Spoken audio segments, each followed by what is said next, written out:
graça e a paz do Senhor Jesus, irmãos, amém? Glória a Deus, que bom estarmos aqui na casa de Deus. Que bom podermos pertencer a esse projeto maravilhoso de Deus, que é louvar, engrandecer e bendizer o seu santo e poderoso nome.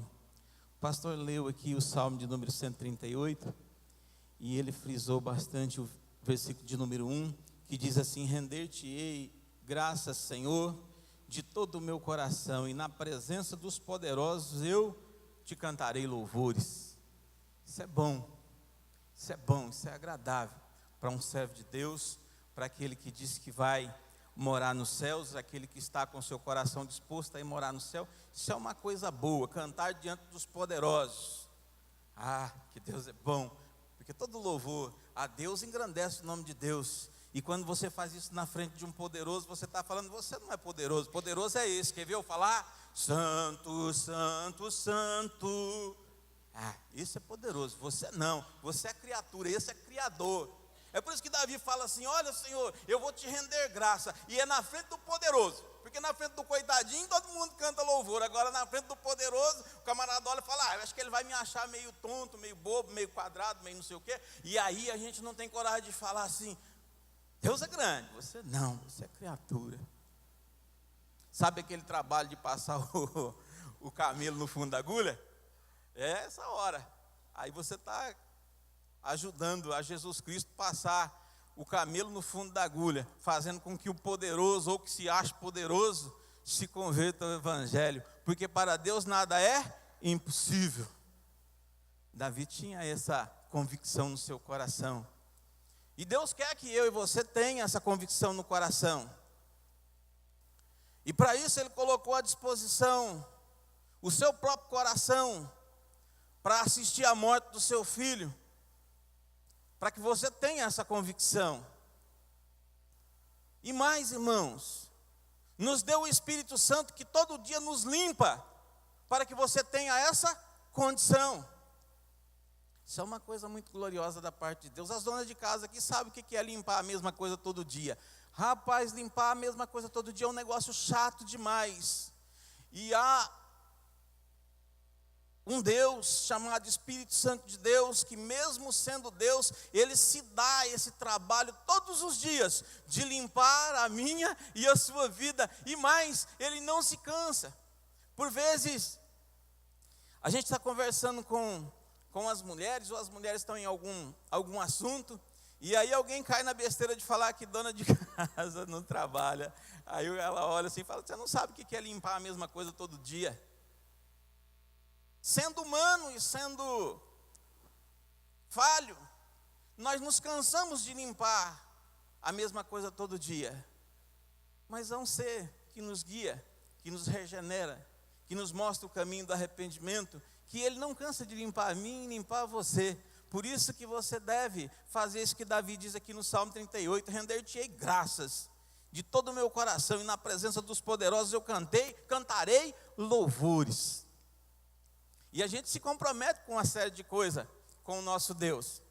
Por exemplo, quando nós cantamos, né, dos montes corre para o mar, o refrão diz assim: cantarei seu amor para sempre, cantarei seu amor. Tu está vendo o que está falando? Hã? Cantarei teu amor. Isso significa que você está diante de um Deus todo-poderoso e você está fazendo uma promessa a Ele. Isso significa que Ele vai olhar para você e vai ver se você está se esforçando para fazer isso. Porque você disse, eu disse. A Bíblia fala que nós vamos prestar conta de cada palavra que sair da nossa boca, até aquela que você não pensou em dizer. É isso que a Bíblia nos ensina. Mas para isso, irmãos, nós temos o apoio do Deus Todo-Poderoso. Para isso nós temos o Deus Pai, o Deus Filho e o Deus Espírito Santo, para fazer com que nós não sejamos envergonhados quando nós dizemos que vamos cantar o seu amor para sempre. E através do sangue de Cristo, no poder do Espírito Santo, nós somos capacitados a cumprir essa palavra. Isso não vem de nós, isso é de Deus, isso é dom, isso é coisa do céu. Na terra não tem esses negócios bons, essas coisas firmes. Só Deus pode fazer isso por nós. Mas em contrapartida, irmãos, tem uma outra questão que nós precisamos vencer para que possamos colocar em prática todas essas coisas que nós falamos quando nós louvamos a Deus, todas essas coisas que nós falamos quando nós pregamos a palavra de Deus. Há um intento para que você seja envergonhado nessas coisas. E para nós meditar um pouquinho a respeito desse projeto que quer tirar de mim e de você essa oportunidade de cumprir isso que nós falamos durante toda a nossa vida, nos cultos e nas nossas meditações, nas nossas orações para com Deus. Eu gostaria que você abrisse a sua Bíblia em Romanos, a carta de Paulo aos Romanos, capítulo 12, versículo 2. É o mesmo texto que pregamos de manhã, e que Deus possa, em nome de Jesus, pela sua infinita misericórdia, fazer com que de alguma forma nós possamos passar o recado do Espírito Santo de Deus à igreja que aqui está. Capítulo 12, versículo 2. Romanos, carta de Romanos, capítulo 12, versículo de número 2. Amém? A minha tradução é NVI.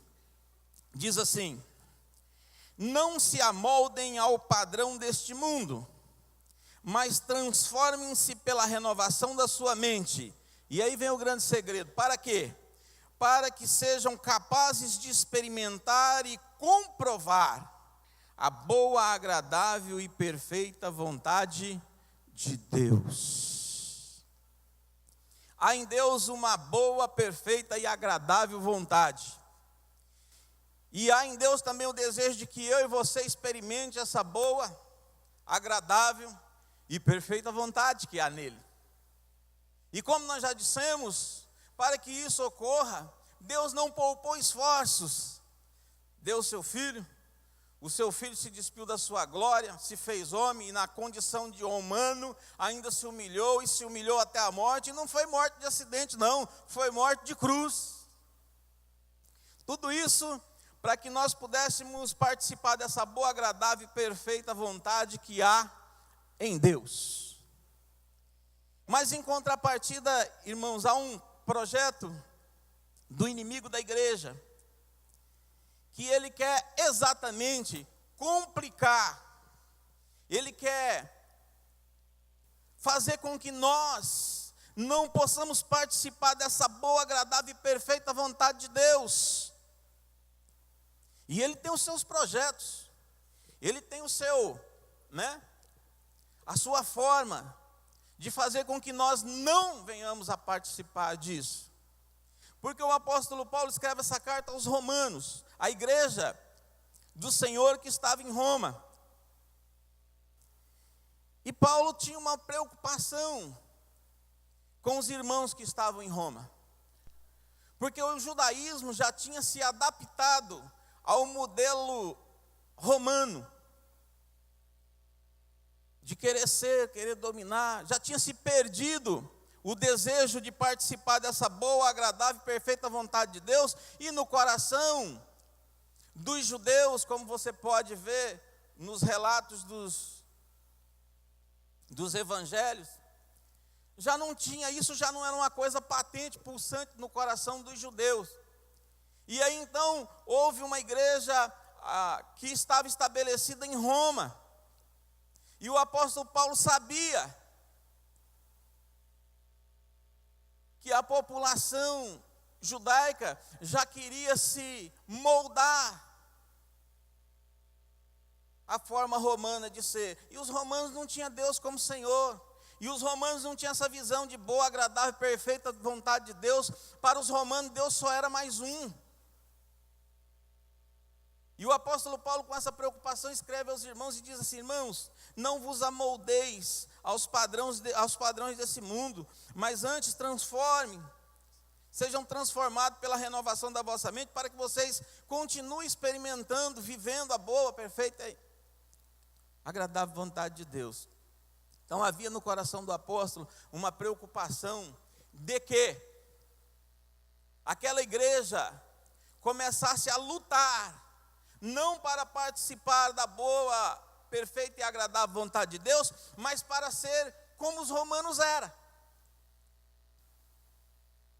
Tendo em vista, alguns trabalhavam muitos e muitos anos para comprar, para adquirir a cidadania romana. Então, em vez de você não se moldar ao padrão, você se moldava. Porque era um padrão humano de que ser romano era algo superior. E não era. Superior é participar da boa e agradável, é saber participar disso, é ter um contato com essa boa e agradável e perfeita vontade de Deus. E Paulo ficou preocupado. Falou, olha, se os judeus aqui, no território deles, unidos, juntos, eles já têm essa tendência de querer, de preferir ser como um romano do que ser como um servo, uma serva de Deus, que participa das coisas gloriosas de Deus. Imagina essa igreja colocada no meio deles, vendo isso dia e noite, vendo isso a todo momento, participando disso a todo momento, muito mais eles vão querer. Então o apóstolo Paulo fala, irmãos, por favor, pela misericórdia de Deus, não se amoldem a esse modelo, achando que isso é alguma coisa. E veja bem como Paulo estava certo, cadê os romanos hoje? Cadê a fortaleza deles hoje? E o nosso Deus está a mesma coisa. O nosso Deus não mudou. E no nosso tempo, irmão, nós passamos pelo mesmo processo. O inimigo da igreja tem projetado uma imagem que parece ser perfeita e que nos faz olhar e que nos faz desejar. E esse não amoldez vem exatamente da palavra moldura, quadro, sabe essa coisa assim, como tem essa figura aqui, como essa figura está aqui. Aqui nós temos um quadro e aqui nós temos uma projeção. O inimigo da igreja formou um quadro. E ele usa na moldura desse quadro coisas como ciências, coisa como globalização, e o outro lado da moldura é um modismo, e assim vai. E no meio de tudo isso ele projeta o seu pensamento, a sua ideia. E faz parecer que tudo que está dentro daquela moldura é obra do acaso. A ciência comprovou isso, então eu tenho que procurar saber, porque a ciência é algo exato, será que é? Mas ela mina a sua fé. E se ela minar a sua fé, você não consegue viver a boa, agradável e perfeita vontade de Deus. E aí vai colocando coisas, e através da globalização, coloca algo ali para que você fique interessado e você corra atrás disso. Assim como os homens cristãos que estavam em Roma, podiam gastar a vida para comprar a cidadania romana, para não ser nada. Às vezes nós ficamos o tempo todo, gastamos toda a vida, por causa de algo que projetaram, aquilo é bom, aquilo é... E gastamos toda a nossa vida, porque ficamos grudados naquilo, porque ficamos fixados naquilo. Nossa ideia é... Veja bem, a globalização é uma grande lente do inimigo da igreja, porque aparecem fatos que parecem ser muito verdadeiro, muito verídico, e que nós acreditamos. Se nós fazermos a seguinte pergunta aqui: quantos dos irmãos que estão aqui gostaria que o nosso país fosse como os Estados Unidos da América? É muito provável que muita gente gostaria.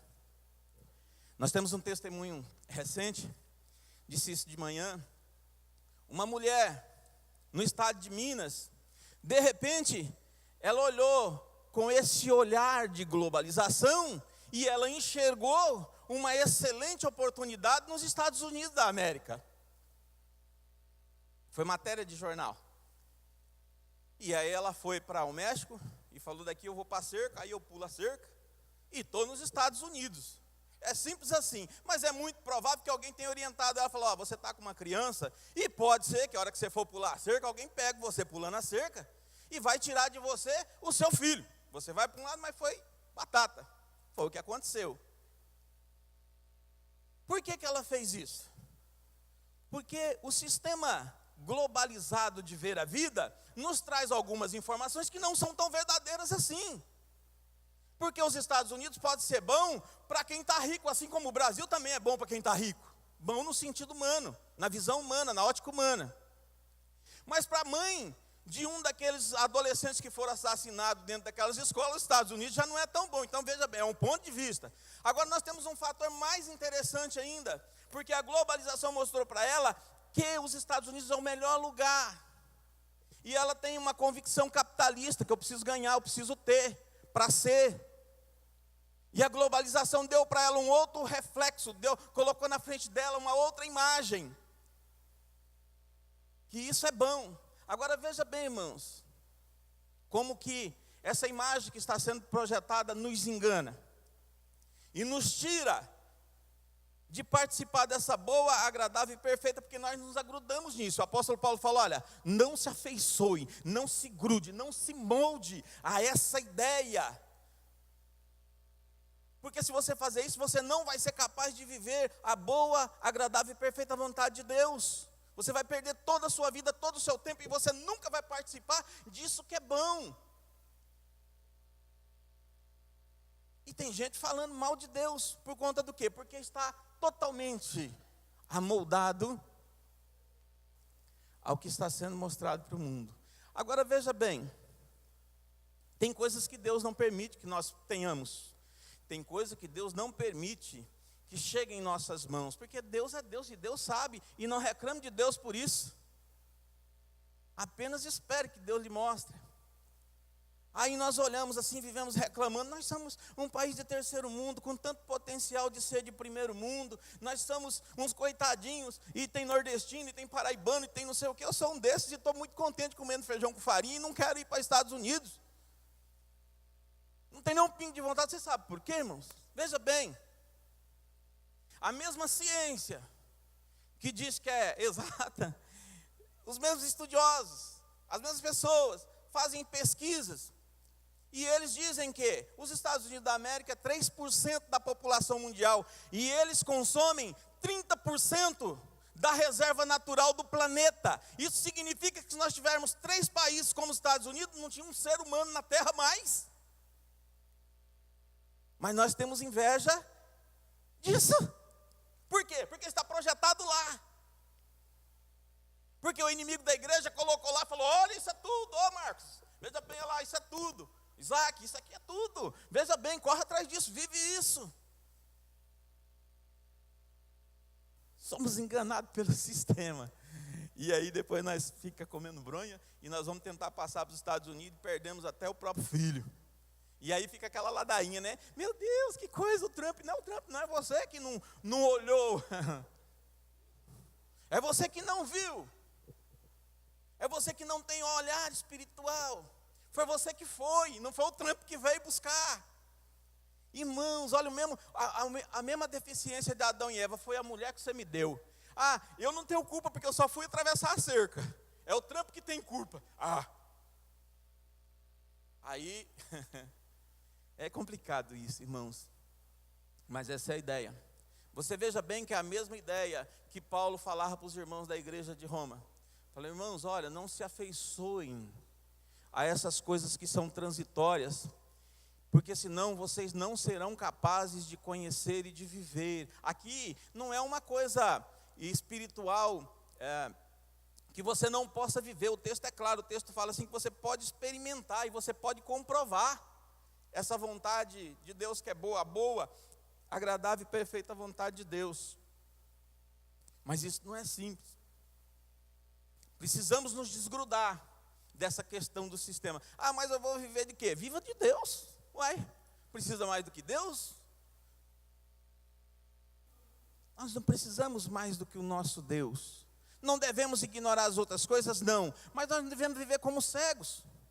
Nós devemos ter essa percepção espiritual de que estão tentando nos enganar até naquilo que eles dizem que é alta tecnologia. E você fica olhando para se é alto. Porque, irmãos, é muito gostoso você se amoldar ao mundo. Por quê? Porque eles trazem um modelo pronto, você não precisa pensar. É só você se grudar naquilo. Está todo mundo fazendo, está fazendo. Mas veja bem, está lá o modelo. O modelo está pronto. E quando você sai um pouquinho daquele quadro, você é taxado de ridículo para que você volte, é uma pressão para que você volte para o modelo, para que você se encaixe no modelo. Eu tinha uma vizinha, a gente ia para a escola bíblica e falava assim, olha, deixa sua menina para a escola bíblica, com a gente de manhã, vai ser bênção para ela e tal. Aí a gente, passa aqui domingo. Aí você passava lá no domingo, filho, hoje não vai dar. Porque ela fez inglês na segunda, fez pulmão na terça, fez espanhol na quarta, e fez não sei o que na quinta, e fez o que. Entendeu, irmãos? O que ela está fazendo? Ela está pegando a filha dela e está enfiando dentro, a menina não está nem se moldando, a mãe que está moldando ela. Põe um pezinho aqui, porque ela precisa aprender espanhol, porque cientificamente, porque é comprovado que a pessoa que tem esses conhecimentos tem uma forma maior de ganhar dinheiro e comer. Não adianta você ter 20 bois, você só pode comer um bife. E para comer um bife só, não precisa fazer tudo isso. E todo domingo, passava lá, e ela está cansada, tadinha, hoje é o único dia que ela tem para descansar.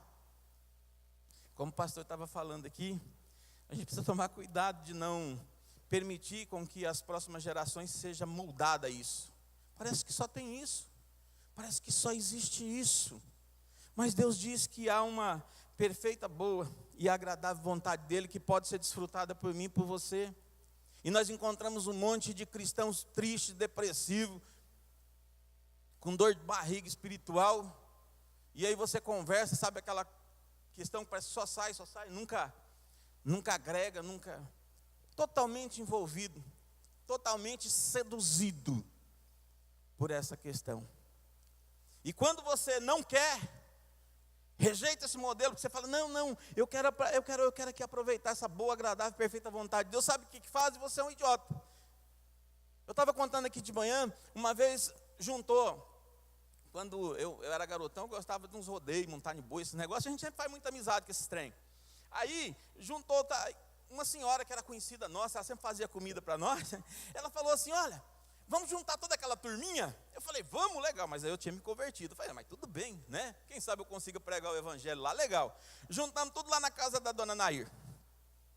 Dona Nair, com a família dela, muito receptiva, recebeu tudo nós, 15 anos depois. Aí estava tudo barbudo, tudo diferente, né? Que nós era rapaziadinha de 17 anos. Aí, começou. Dona Nair veio trazer coca para mim, eu falei, não quero. Ela, olha gente, o menino não toma coca não. Você não toma coca? Como se tivesse que tomar coca. Por quê? Porque está lá no sistema. Bebe coca, todo mundo bebe coca, então vamos beber coca. Não é assim. E o crente, às vezes, eu estou dando aqui uma ideia. Aí a coisa ficou pior, porque ela era muito servideira. Sabe pessoa que serve? Jesus disse que aquele que serve é maior. Então, quando você chega numa festa e uma pessoa serve todo mundo, depois a palavra dela tem um peso, rapaz. Porque todo mundo gosta dela. Aí o que aconteceu? Ela veio com aquele monte de lata de cerveja. Ô Luizão, toma um aí. Eu falei, não, eu não bebo. Ela falou, é um ET. Você entendeu? Você querendo sair. Mas todo mundo gosta da cerveja, todo mundo gosta da coca, todo mundo gosta de falar, todo mundo gosta de sei do quê. Tá, mas eu gosto, né? De ficar fora disso para poder ver e viver e experimentar a boa, a perfeita e a agradável vontade de Deus. Um dos apóstolos diz assim, se você for amigo do mundo, você é inimigo de Deus. Rapaz, que negócio complicado isso. Nós nos afeiçoamos a essas questões com muita facilidade. Alguém me procurando outro dia falou para mim assim, irmão, você fala que o Deus de vocês aí é bom? Não é crente, já falou irmão naquela uma, né? É irmão, seu babacão. Mais ou menos assim. Você disse que seu Deus não sei o quê, que é bom, que não sei o quê. Seu Deus é bom? É bom. Eu falei, esse cara está armando uma arapuca para mim, né? Seu Deus é bom? Eu falei, Deus é bom. Beleza. Ele é poderoso? Poderoso. Mas por que ele vê tudo isso aí e não faz nada? Eu falei, porque ele não quer que os filhos dele vivam nesse lixo.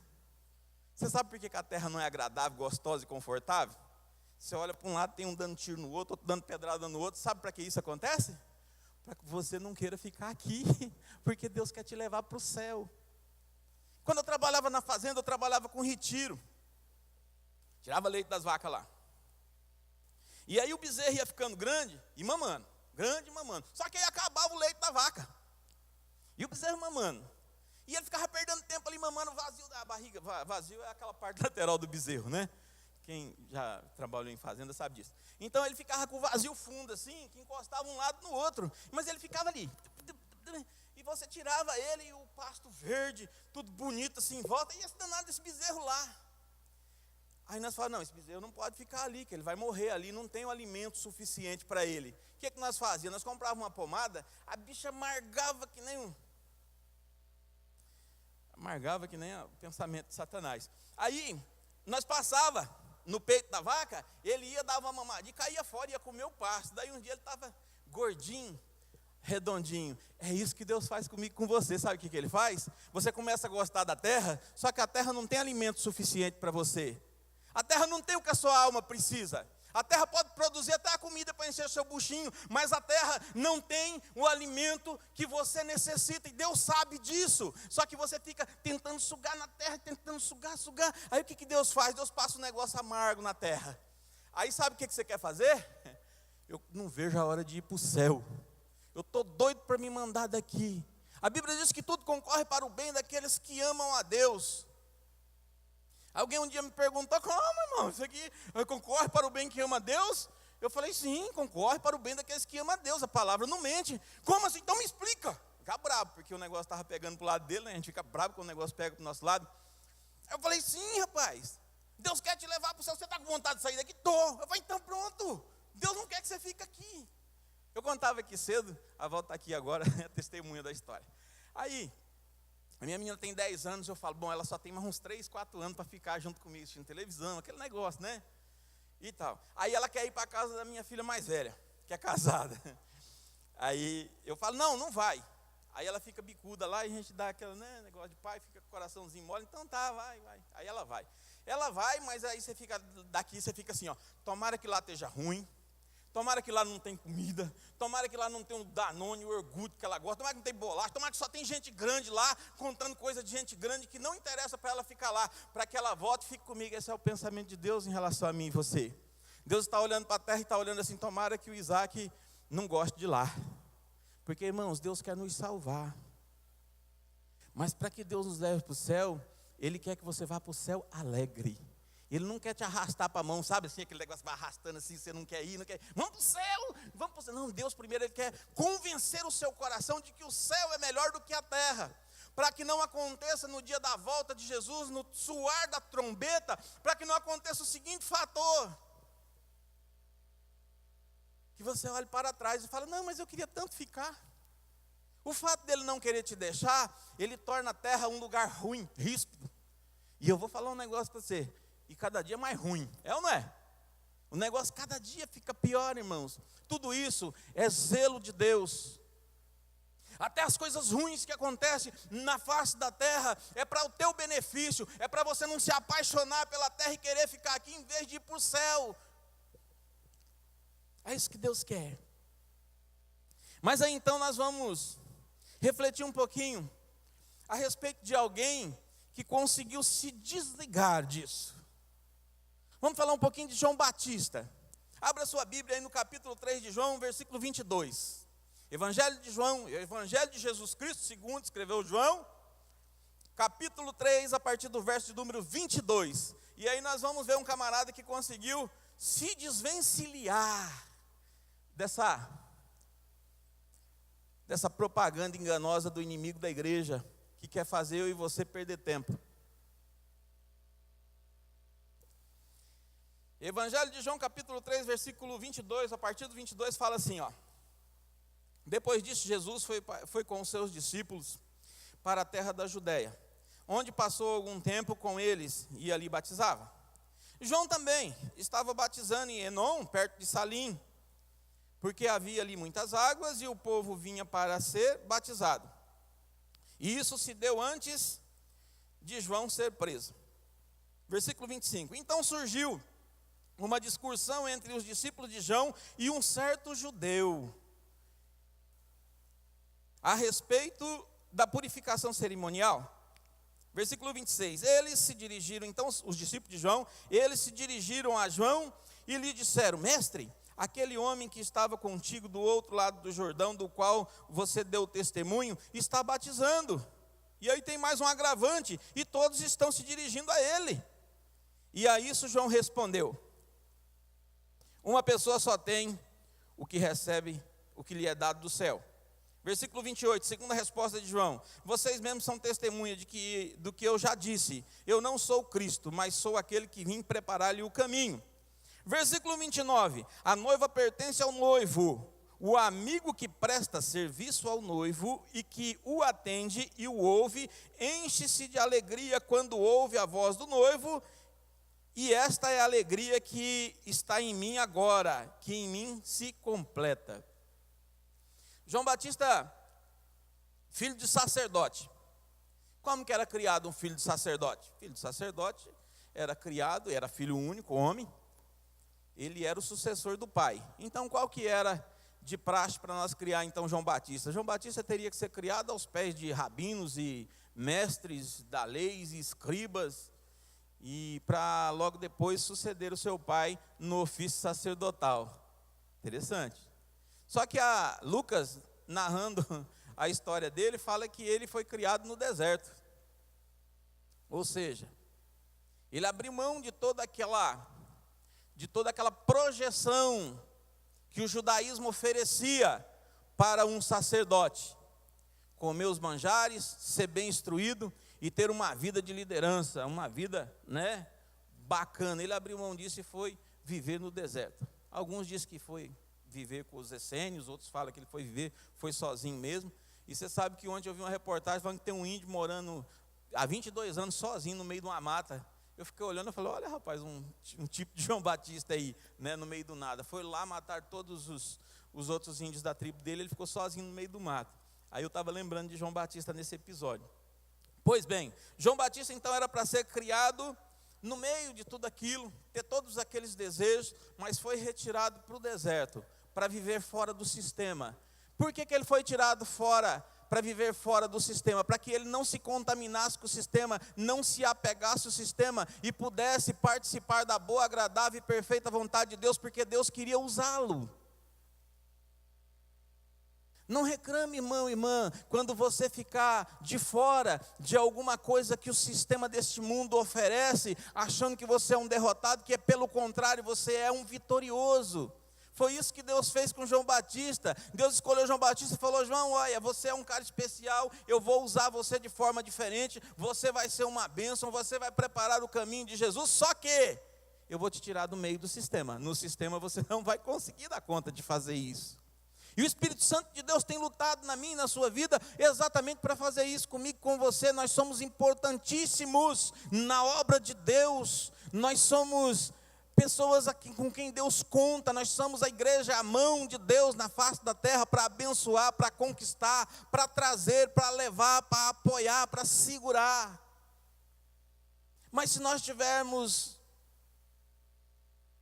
enquadrado no sistema, você vai fazer tudo menos isso. Nós faremos tudo menos isso. Nós buscaremos tudo menos buscar isso. Mas João foi preparado para isso. E João tinha um pensamento diferente. Você sabe, quando eu li esse texto de Romanos, e aí eu falei: puxa vida, que bacana essas oportunidades que Deus dá aqui. E aí eu pensei: puxa vida, vamos achar um personagem bíblico aqui que fez isso, que buscou viver assim. Aí tem muitos, mas aí eu escolhi João Batista por causa do testemunho de Jesus a respeito de João Batista. Jesus disse assim: olha, não há nascido de mulher igual João Batista. Eu falei: bom, se Jesus falou isso desse cara, ele deve ter alcançado viver essa boa, perfeita vontade de Deus que Paulo fala aos romanos. E aí, vamos à situação. Jesus batizando em um lugar, João batizando em outro. E os discípulos de João estavam por ali. De repente encontrou um judeu. E o judaísmo se amoldou muito fácil, com muita facilidade, porque já havia, nessa época de Paulo aqui, que Paulo escreve essa carta, já havia 120 anos que Roma dominava. Roma começou a dominar definitivamente sobre Jerusalém a partir de 63, 68 a.C. E aqui já estamos em 58. Então veja bem, já tem 120 anos mais ou menos que Roma dominava e já tinha refletido, já tinha colocado a ideia para os judeus da época que ser romano era melhor do que ser servo de Deus, do que buscar a Deus, do que viver na presença de Deus. E aí esse judeu encontra com os discípulos de João. Discípulo, a própria palavra diz, é um discípulo, está sendo trabalhado, discipulado, cuidado, zelado, ainda não está totalmente, desgrudado lá de toda aquela parafernália que o inimigo da igreja põe e mostra para nós que é um negócio bacana. Aí encontrou com um judeu, um certo judeu, não fala nem o nome, mas esse estava provavelmente totalmente grudado lá. E pegou um que estava no meio do caminho, conversou ali uns 15 minutos, o camarada já voltou para trás todo confuso. Chegou em João e falou assim: João, puxa vida, rapaz, nós precisamos fazer o nosso povo render, Está tão gostoso aqui, as pessoas andar atrás de nós e falar: olha, nós viemos aqui procurar vocês porque vocês têm uma solução para o nosso problema. Mas aquele Jesus que você estava com ele, deu testemunho dele do outro lado do Jordão, ele está lá do outro lado batizando, e tem um agravante ainda, as pessoas estão indo para lá. Percebeu a mentalidade fixada? Em que ele estava pensando?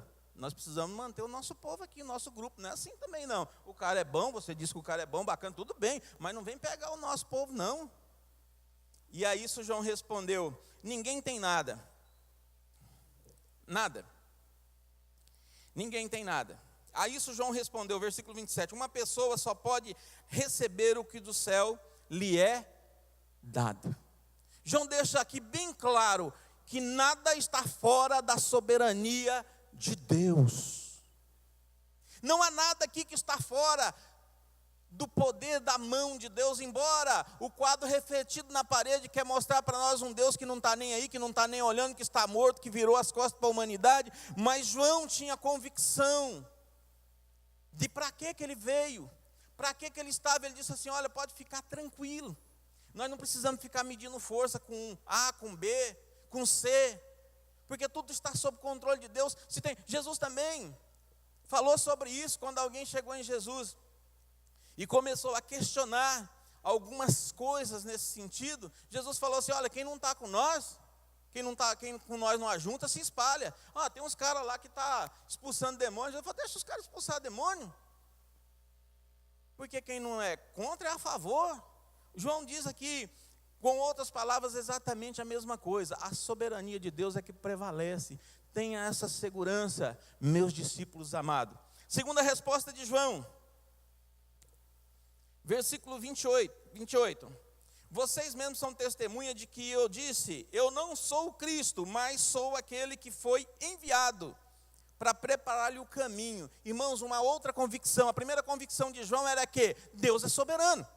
Não vai acontecer nada sem que Deus queira. Mas e a tragédia? É Deus quem permite. Se não permitir, não tem nada de tragédia. É para você ver a tragédia e querer ir para o céu rápido, ligeiro. Seu coração ficar convertido, falar: nossa, eu quero sair daqui rápido. E aqui então vem a segunda resposta de João. Vocês mesmos são testemunha. Aí ele demonstra a convicção da obra que Deus deu para que ele fizesse. Fala: meu irmão, ele falando, eu imagino João falando para os discípulos dele, fala assim: meu querido, deixa eu falar um negócio para você. Eu não estou aqui, eu não fui mandado. O meu trabalho aqui não é medir força com A, com B, ficar vendo essas coisinhas. O meu papel aqui é preparar o caminho para Jesus. Deus me mandou para isso. Igreja do Senhor, Deus nos mandou aqui para isso. Nós não estamos aqui para medir força. Nós não estamos aqui para parecer mais bonito, mais rico, mais pobre, mais penteado, menos penteado. Isso tudo é irrisório. O que realmente conta é que nós estamos aqui para preparar a volta de Jesus. O papel da igreja é dizer: ele vai voltar. Assim como João estava falando, ele está vindo, ele está aí. O nosso papel é esse. E João não se deixou levar pelo conceito mundano de medir força, de ter poder, de ser alguém mais importante por esse ou por aquilo outro. Não, ele se colocou na posição de, eu só preciso cumprir, porque o apóstolo Paulo falou, o que se requer de um servo? Que ele seja encontrado fiel. Só isso, fiel a quê? Fiel à obra, fiel ao que Deus determinou para que ele fizesse. Qual que é o papel da igreja? Anunciar a volta de Jesus. Mas existe algo que o inimigo da igreja põe numa tela bem grande e fala para você que aquilo também é importante. Só que aquilo importante dele nunca tem fim. A criança nasceu e não é alfabetizada. Vamos alfabetizá-la. Alfabetizou. Bom, agora ela precisa terminar o 4º ano. Terminou. Agora precisa terminar o 6º. Terminou. O 8º. Terminou. Precisa terminar o ensino médio. Terminou. Aí precisa fazer faculdade. Terminou. Agora precisa fazer pós. Terminou. Agora já tem mais um outro aí, doc. Não sei nem o nome do negócio. Mais novo. Sabe, irmão? Não tem fim. Tudo isso para grudar você. Tudo isso para que você fique ali. Não solta da gente. A Bíblia diz assim que nós devemos tirar do nosso caminho tudo aquilo que nos embaraça. O trem embaraçou, chuta para lá. No nome de Jesus Cristo. E João diz a eles, fala assim, olha, eu sei para que eu vim, eu não vou ficar discutindo esse assunto não. É como Jesus com a mulher samaritana. Jesus falando assim, olha, eu tenho água viva para você. Olha a ideia dela. Olha a ideia de quem está enquadrada nos padrões mundanos. Olha, eu tenho vida eterna para você. Olha a ideia dela. Tu é maior do que Jacó, percebeu? Aí Jesus fala assim para ela assim, olha, mulher, se você beber da água que eu tenho para te dar, você nunca mais terá sede. Sabe o que ela fala?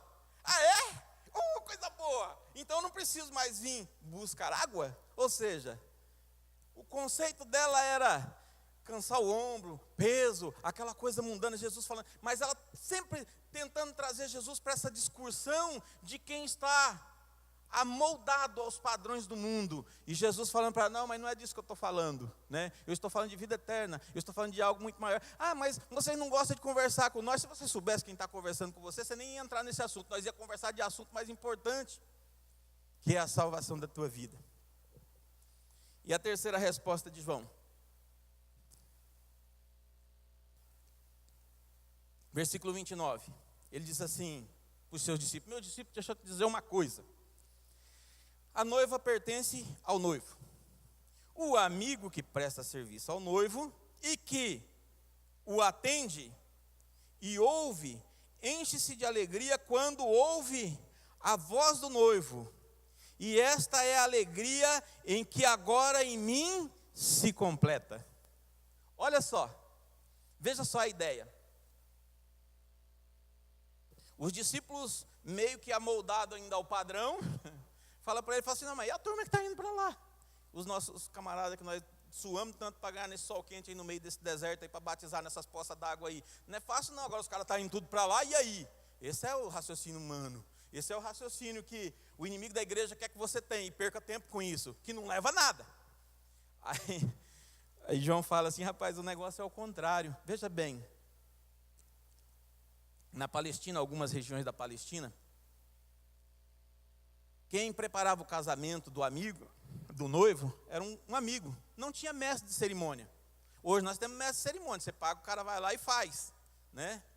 Mas naquela época você escolhia um amigo, né? Um cara companheiro seu, e falava para ele, rapaz, eu vou casar, e eu quero te dar a honra de ser o cara que vai preparar esse casamento. E aí é interessante que o amigo tinha, em alguns casos, o camarada tinha até que parar de trabalhar, tanto trabalho que dá. Todos aqui que já casaram ou que casou alguém da família sabem como que é fazer um casamento. O negócio é cansativo e é ruim de fazer. Pois bem, aí então aquele amigo tinha duas funções. A primeira função era fazer os preparativos do casamento. E a segunda função era manter a boa fama do noivo. Veja que interessante. Isso não é na Palestina não, isso acontece aqui no Brasil. Você tem a mocinha lá, e ela tem alguns vizinhos, e os vizinhos querem casar com ela. Aí você vai lá e ganha a menina. Aí ela fala, não, eu vou casar com fulano. Aí os vizinhos ficam tudo doidos, fala, esse noivo aí dá o calote. Esse noivo é um daqueles que não casa, que fala que vem, não vem, deixa a noiva no altar. E o papel amigo que estava cuidando do casamento era dizer: não, esse noivo aí, ele é de palavra. Esse noivo aí, ele é um cara que, se ele falar, ele cumpre. A palavra dele não volta vazia. E ele nunca mudou. Ele é o mesmo ontem, hoje, será eternamente.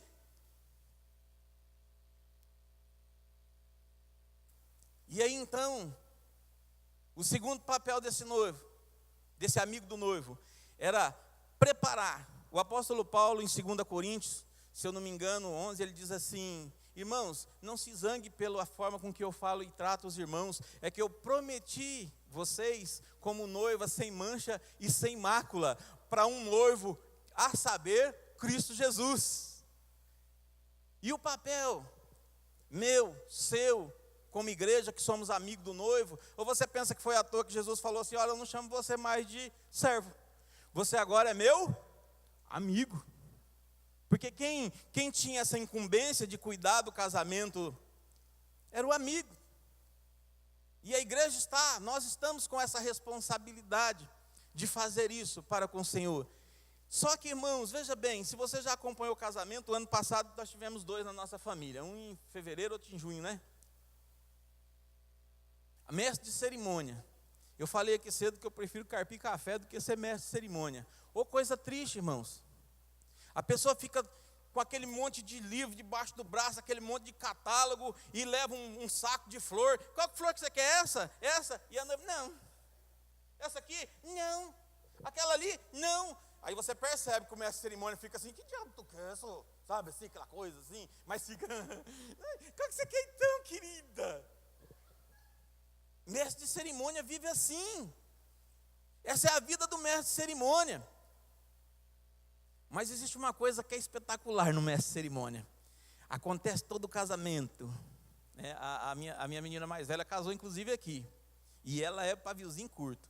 Tudo quanto é coisinha que dava errado, ela olhava para a mestre da cerimônia e falava assim: você quer acabar com o melhor dia da minha vida?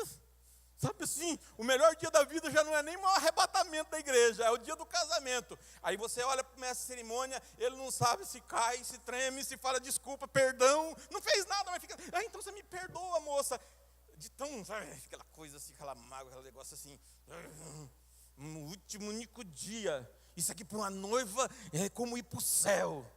Com 6 meses depois, ai, como eu me enganei. É mais uma coisa que é mais uma coisa que é refletida lá para a gente ficar olhando, né? E aí então, irmãos, o mestre de cerimônia tem um papel muito interessante. Aí ele fica acompanhando. Eu lembro que a minha menina casou aqui. E a mestre de cerimônia ficava aqui, arrumava a roupa de uma madrinha, puxava, ajeitava, arrumava nós, eu e a Val por aqui e tal, e aquela coisa, e deu tudo certo, casou, a noiva saiu. A noiva saiu e a mestre de cerimônia atrás, puxando vestido, arrumando o fotógrafo, pai, então. Aí chegou ali fora, tinha um C3 ali esperando a noiva. Abriu a porta, a noiva entrou, o noivo entrou do outro lado, o motorista entrou e... Aí a mestre de cerimônia foi lá e pá, fechou a porta. Fechou a porta e fez... Sabe, irmãos, essa é a alegria que João falou. João falou: você sabe o que acontece comigo? Eu sou um tipo de mestre de cerimônia, que eu estou aqui aguentando vocês me enchendo o saco, e eu estou aguentando, porque eu sei que eu tenho que aguentar, porque o meu compromisso é com o noivo. Eu prometi para o noivo que eu vou entregá-la assim, bonitinha, arrumadinha. O que vai ter de pastor fazendo assim, ó, quando tocar, suar a trombeta, quando for dada a ordem, pam, pam, pam, pam, parece que eu estou vendo o pastor Marco, vai levar o Luiz Ferraz, o bicho trabalhou. É mais ou menos assim. Esse é o papel da igreja, irmãos. O nosso papel como homens e mulheres de Deus é arrumar a noiva. O apóstolo João Batista, ele pôde viver essa glória de participar da boa, perfeita e agradável vontade de Deus, porque ele entendeu o projeto de Deus, ele entendeu o que Deus queria para ele. Porque que há muito crente que sofre, parece que o cara para o lado que o cara vira tem muro, ele vai lá e bate, vem para cá e bate, vai para lá e bate. Por quê? Porque Deus quer mostrar para você que nada vale a pena. O que vale a pena, o que precisamos fazer é cumprir a vontade de Deus na nossa vida, para que possamos compartilhar, para que possamos viver a boa, agradável e perfeita vontade de Deus. É isso que Deus quer.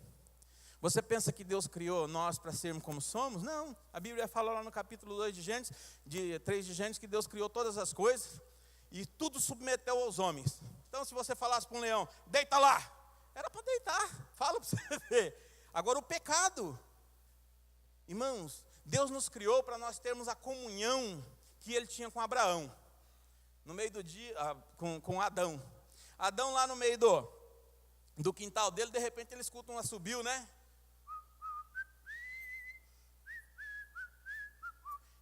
Deus, olá Senhor, tudo bem? Era para ser assim. Deus não criou a gente para viver nessa miséria, não. Deus não nos fez, o nosso pecado que nos levou a isso. Mas Deus nos criou para nós termos essa comunhão com Ele diária, como era com Adão. Na virada do dia, a Bíblia fala que Deus ia ali e visitava ele. Deus nos criou não é para nós viver correndo de leão, não. Deus nos criou para que nós tivéssemos os animais como Daniel teve. Todo mundo preocupado, morreu, o leão comeu. Comeu o cara.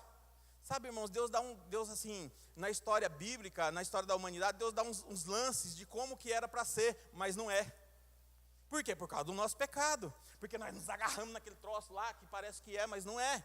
Nós nos deixamos enganar. No nosso trato com os animais, era para ser assim. Sabe? Eu vou te matar, põe você junto com o leão. O cara dorme no outro dia, morreu.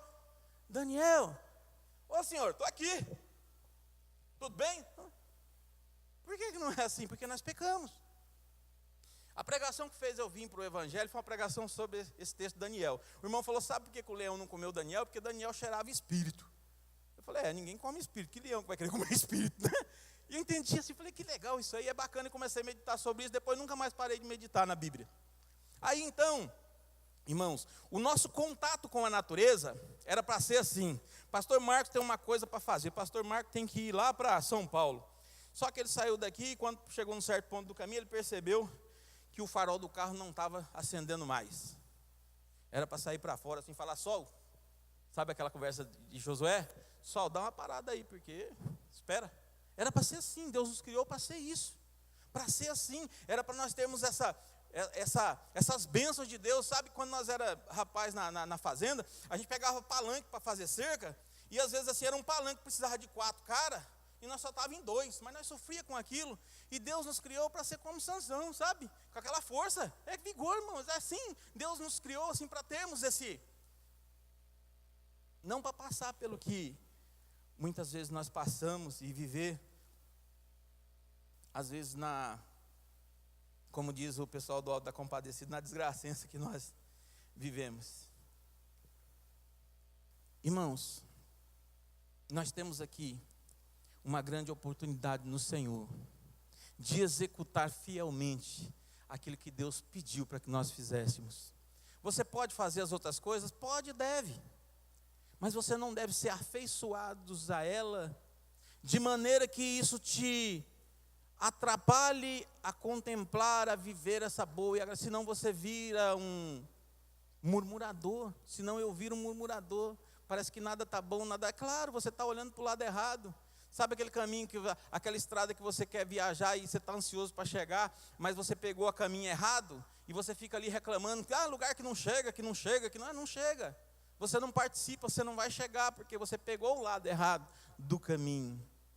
Tudo é muito especial, irmãos, para o Senhor. Mas a igreja é a menina dos olhos de Deus na terra. A igreja é algo que custou o sangue de Cristo, que custou muitas coisas para Deus, custou Deus vendo o Filho dele sendo sacrificado de forma cruel, e por seres pecadores, e com requinte de crueldade, e com injustiça, Ele fez tudo isso para que nós tivéssemos o prazer de participar da sua boa, perfeita e agradável vontade. Que nós possamos meditar nisso no nome de Jesus. Buscar a Deus todos os minutos, para que Deus coloque isso no nosso coração, todos os dias, todos os segundos, para que o mundo não nos iluda, e nós vamos achar que somos grandes cidadãos, mas grandes cidadãos do mundo é nada. É melhor que sejamos pequenos cidadãos do céu, que é para sempre, porque esse mundo é transitório. Amém? Guarde essa palavra no seu coração.